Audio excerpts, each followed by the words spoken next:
안녕하세요. 구청과장으로 퇴직한 사막남 김경수입니다. 공무원이라면 모두가 관심이 깊은 것이 근무성적 평가입니다.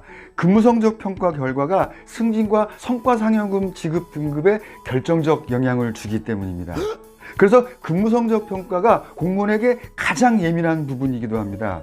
이 근무성적 평가 혹시 잘 받는 방법은 없을까요? 네, 있습니다. 오늘 영상 궁금하신 분은 끝까지 시청해 주시기 바랍니다.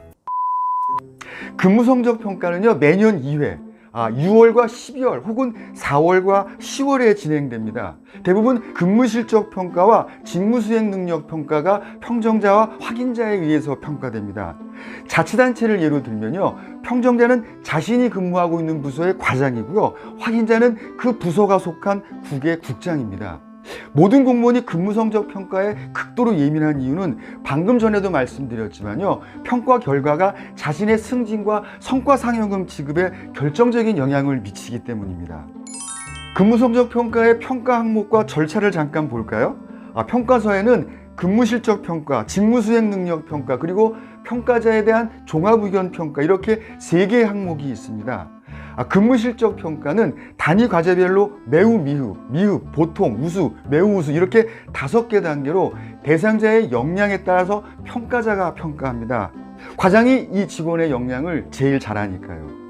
직무수행 능력 평가는 기획력, 의사 전달력, 협상력, 추진력, 신속성, 팀워크, 성실성, 그리고 고객, 수혜자 지향의 평가 요소를요, 항목별로 배점을 달리해서 항목별 5개 단계로 구분해서 평가합니다. 이 항목도 마찬가지로요, 과장이 평가합니다. 이렇게 근무실적 평가와 직무수행 능력 평가가 끝나면 확인자인 국장이 근무실적과 직무수행 능력에 대해서 평가 대상 공무원과 면담을 거쳐서 우수한 점과 보완할 점을 기재한 후에 최종적으로 평가자의 평가 등급과 점수가 결정됩니다.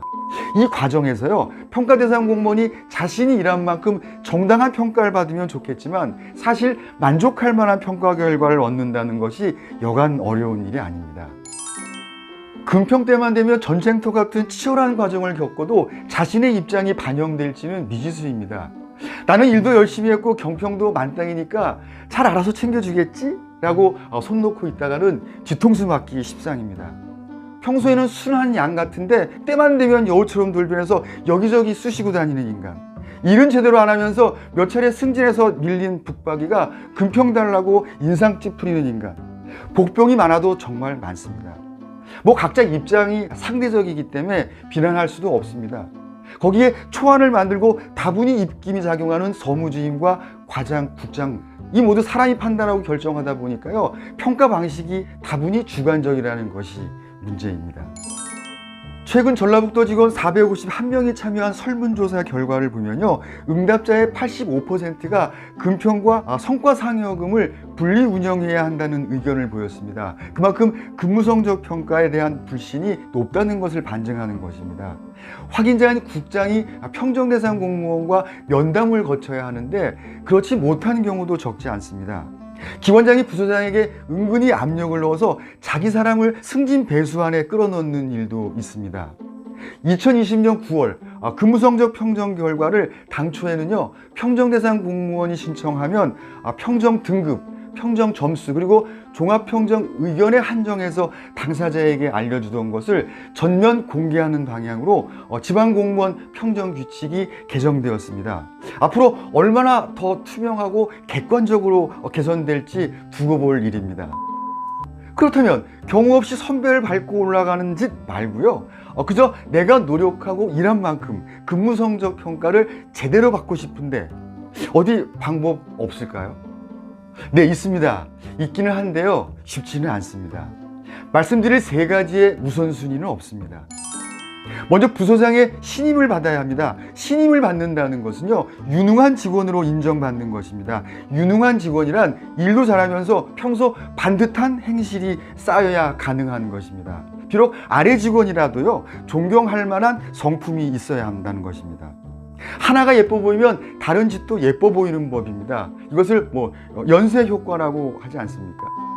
다음은 동료 직원에게도 공감을 사야 합니다. 부서장에게만 인정받으려는 행동을 했다가는요, 동료 직원들에게 외면당할 수가 있습니다. 반듯한 행동은 동료 직원들에게 더 잘해야 합니다. 업무적으로든 업무 외적으로든 자신만이 갖고 있는 필살기를 동료 직원들에게 베푸는 것입니다. 엑셀을 잘할 줄 안다면요, 쩔쩔매는 직원에게 다가가서 도움을 주십시오. 마이크 잡는 것에 재능이 있다면 부서의 공식 행사 때 자원해서 역할을 하는 것입니다. 예를 들어서 그렇다는 것입니다. 마지막으로 이렇게 했는데도 부서에서 자신의 존재감이 석연치 않을 수 있습니다.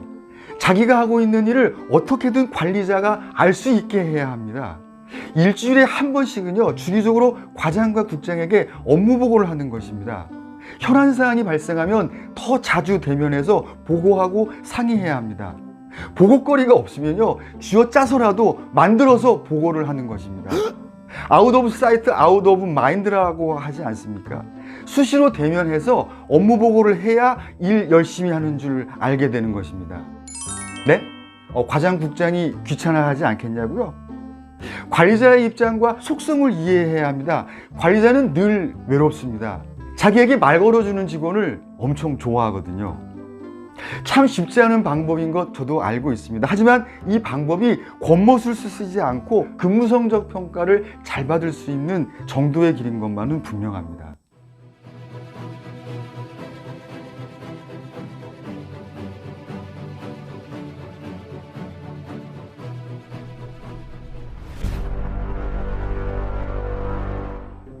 저는 현직에 있을 때 18년 동안 지구상 곳곳에 사막과 오지를 넘나들었습니다. 2011년 5월 호주 앨리스 스프링스에 전 세계에서 23명의 최강자들이 모여서 8박 10일 동안 호주의 정중앙 울룰루까지 530km를 달렸습니다. 말 그대로 지옥의 레이스였습니다.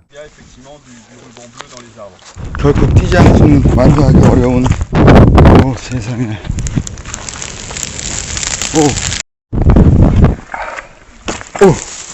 난코스입니다. 난코스. 둥근 다리 멋있게 뜨는 피전형입니다. 8박 9일 레이스의 끝이 조금씩 보이고 있습니다. 파이팅! 안주! 6명의 선수는 이미 탈락을 했고요. 17명의 선수로 시작된 레이스 9일째. 멀리 울룰루가 보이는 광야에서 몇몇 선수가 울룰루가 직선으로 보이는 방향 쪽으로 지름길을 택해 달려갔습니다. 저는 정해진 코스를 따라 달려갔습니다. 결과는 조금 돌아가는 듯 싶었던 제가 간 길이 그들보다 더 빨리 피니시 라인인 울룰루에 먼저 도착할 수 있었습니다. 생과 사의 고비에서 저는 작은 깨달음을 얻었습니다. 정도의 길이 가장 빠른 길이라는 것을요.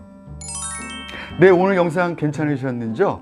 도움되셨다면 구독과 좋아요 꾹 눌러주시고요. 공유도 많이 해주시면 고맙겠습니다. 다음 시간에도 30년 공직생활에서 얻은 소중한 경험과 정보 함께 공유하도록 하겠습니다. 감사합니다.